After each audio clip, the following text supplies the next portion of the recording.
Hi, I am Osman. I am an energy healer on a master level with telepathic capabilities, specializing in critical care recovery and terminal illnesses. Also, a host of other physiological, psychological, and even spiritual ailments. I'm also an advanced level yoga and meditation teacher, having spent almost 5 decades practicing and 44 years teaching the science, and during that period having had the opportunity to study under various masters under different schools of thought and widen my knowledge and created my own protocol combining multiple methods, adapting it to the 21st century and making it easier for people to maximize their advancement in the shortest possible time in a practical and easy way. Visit my website for more details about my services, yogawellness786.com. Also remember, my therapies are all natural based and not a replacement for medical treatment. So what is the goal of life according to yoga sciences? So yoga sciences doesn't necessarily mean it is a singular school of thought. There are so many schools of thought, just as in any particular religion, there are so many sects and so many beliefs, and some of them are directly opposing each other. Similarly, also in the yoga schools of thought, there are so many viewpoints and so many, definitions. And very popular to say yoga means union, and a union, with yourself, and eliminating your consciousness and construct of yourself and becoming one with everything and the universe and the cosmic energy, which they are describing the nirvikalpa samadhi state, of experience, which is one of the higher experiential states during meditation. And this, of course, is not what um, me and many schools of thought agree with, that that is in fact the goal.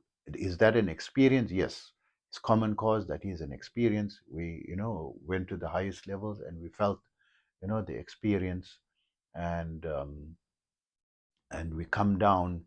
But to lose your individuality, you regain it when you come back.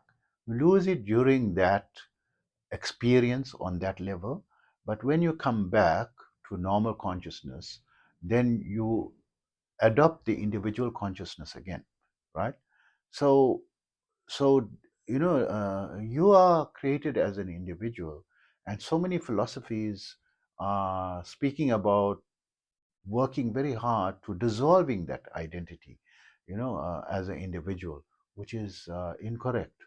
The goal of life, according to my perspective, from my wide and deep study of the yogic sciences from various schools of thought and multiple other schools of thought in other religions as well, combining the study of the major religions, Judeo-Christian religions, Islamic religions, and Vedanta and Siddhanta and Buddhism were the main fields of study that I went into, because these were the most major religions. And of course, there are so many other religions, right? It's almost impossible to go into all of them. According to a recent scientific survey, there are about 100 new religions being created every year, right? So, how can you cope with studying so many? But going deeper, from a yoga sciences perspective, exploring, the advanced stages of consciousness and intellect, and analyzing the various schools of thought, it is common cause to come to, some conclusion that, satisfies the heart.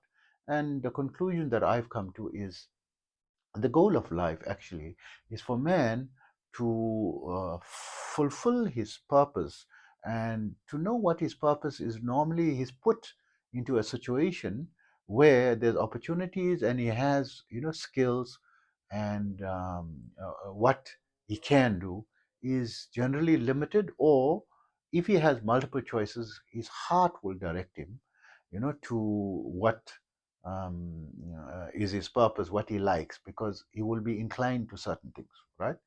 And if he cannot find that purpose, um, it's just that it is there, and is unable to have a proper connection to his own heart or to his own self, right?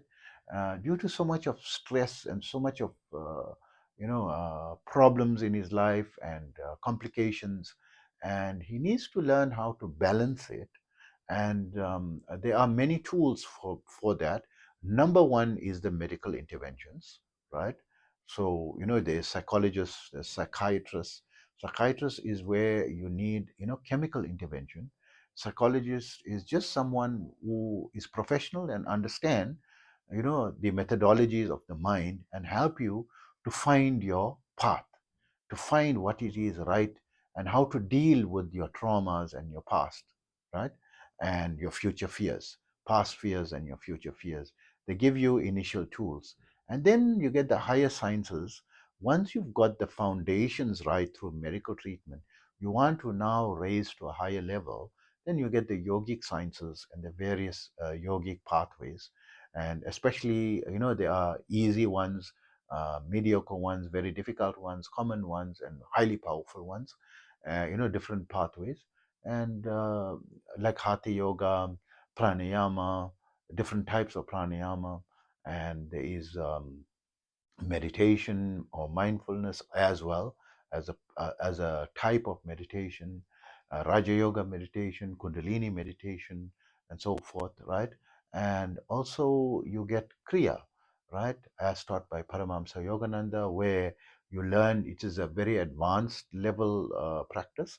You have to be on an advanced level of yoga and have a teacher who can guide you and be and assist you, right? That because it's a very dangerous practice, it can get, because you're dealing with a very high power, and you need to siphon small fraction of a percentage of the energies, right? You need to resource, and if you lose control, it can explode fully, into you, and you won't be able to withstand. And it is there's I believe now, from research, hundreds of thousands, not a few, hundreds of thousands of people, especially in Europe and Western countries, who are in psychiatric institutes, or in extreme, excruciating pain that even medications cannot resolve. And this energy, which commonly terms the Kundalini energy, is said to be out of control. It's not out of control. There's no such thing as that. It's the intelligent energy. It is your capacities are premature, and you've awakened a very high energy to fast remove those obstacles which it's not ready and doesn't want to remove, right, in you. It's stubborn. It is a psychic phenomenon, a psychological phenomenon, spiritual and psychological, that things are imbalanced. And this is where you need, advanced level yoga and meditation teacher who's also got the capacity to control it for you, because it goes out of there's nothing you can do. You need external intervention. The normal medical sciences is unable to fix that problem. So it is only people like myself in the advanced yoga and meditation stages, and I can do it even telepathically anywhere in the, in the globe, or anywhere, in existence. Even if people join Elon Musk's team and go to Mars, from here I can, do control and do healing and treatments, of these type of spiritual problems as well as physical ailments, from a distance. So this is, something which is, dangerous. Whenever I'm mentioning it, I'm mentioning the dangers as well, right?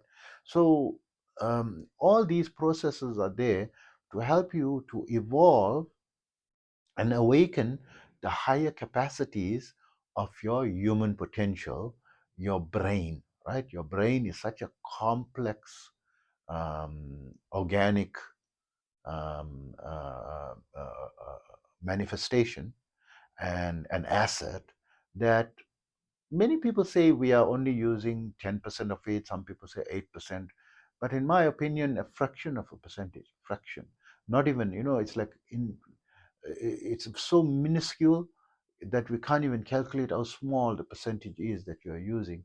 There's so much more that's so mind-blowingly that you can evolve and develop, and you need to develop it in your pace and in your time, and you can fast forward it using tools like yoga, and the different aspects of yoga can take you into different gears: first gear, second gear, third gear, fourth gear, and high gear, right?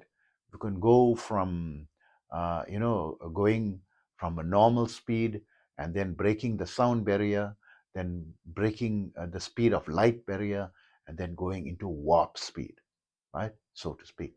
So people who are well trained in advanced yoga strategies, like myself, can assist you in all those phases and guide you through all those phases, to develop.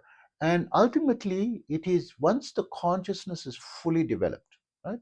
So your brain starts functioning fully, 100%. From the fraction, my opinion, fraction of a percentage, I have to give credit to some people who say 10%, right? I don't know where they get the 10% from, but not even a minuscule a fraction of a percentage that you are using to 100%, right?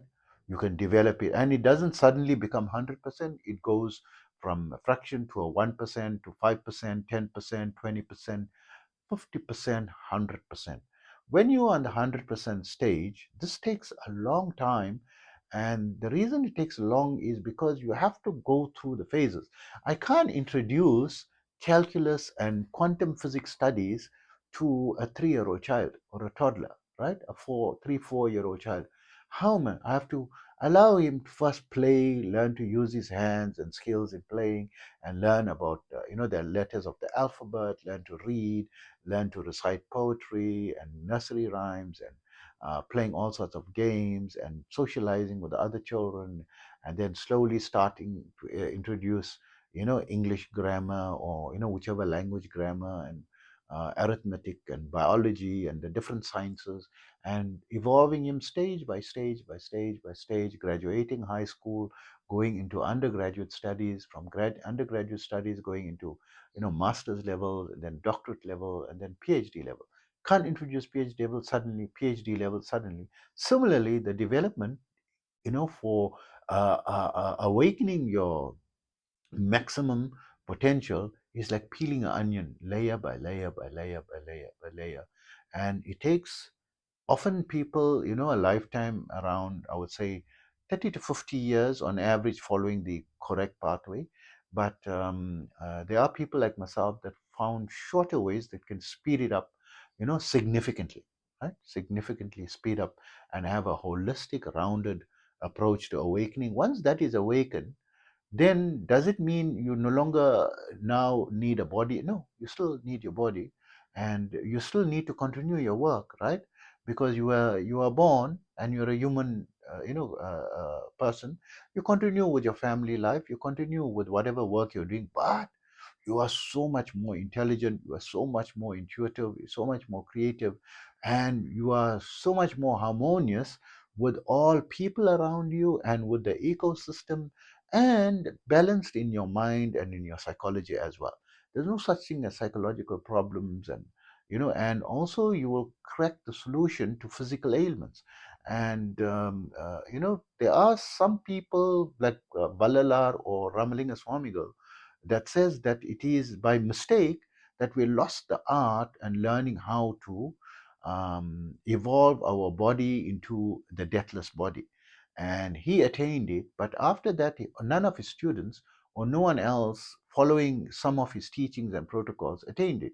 Right? There seemed to be some missing link, but the link to attain the stage of superconscious state, the maximum, this is common cause.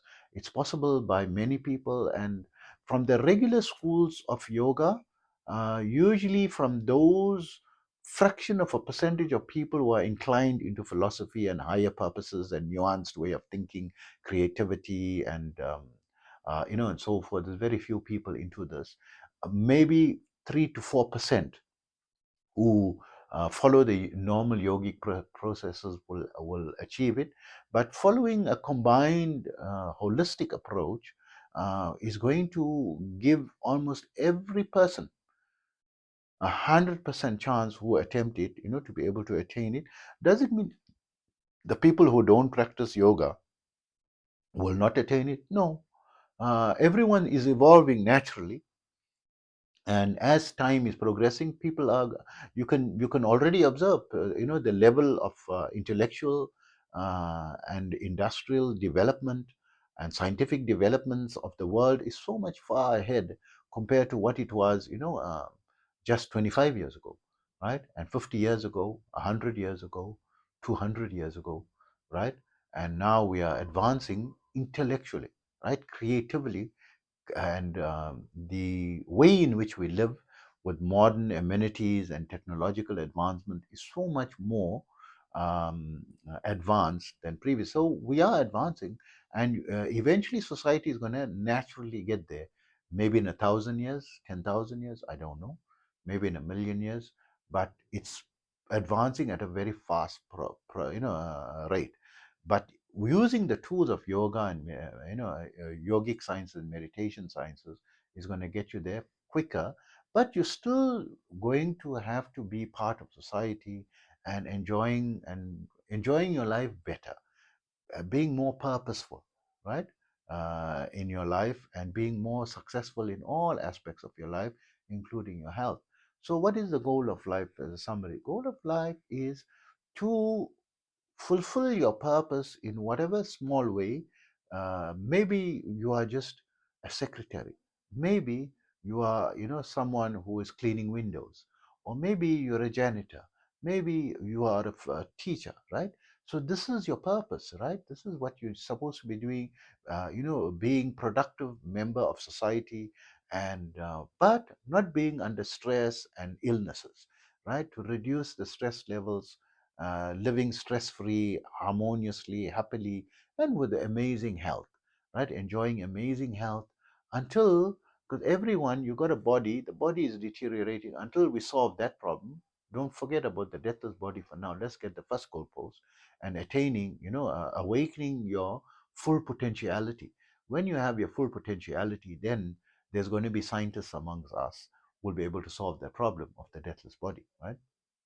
And there are, advancements, towards that chemically as well, especially with the Tanaka experiments from the Japan, where he won a Nobel Prize with experiments with mice, where he reversed aged, the mice, and even repaired optical nerve damage, which is the hardest, to reverse, right? Not only did the gray whiskers become, black again, and the body become youthful again, but also the nervous system, reversed, right? So we are reaching the peak of advancement. So it is to live your life, in harmony with everyone, and be happy and be congruent member, right, of everything that exists. So this is actually the purpose. So people getting lost into, that they want to lose the identity. Yes, they lose the identity. They want to stay, in that state, and they end their life also entering that state, and want to end their life in that state, right? So they use the yogic powers to enter the state of nirvikalpi samadhi, and then leave the body, right? And they feel they're going to be there for all eternity.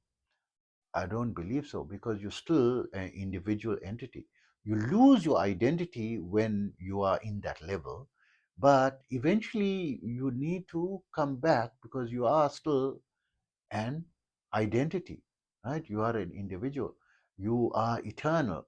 What does mean eternal? Mean you won't stop existing.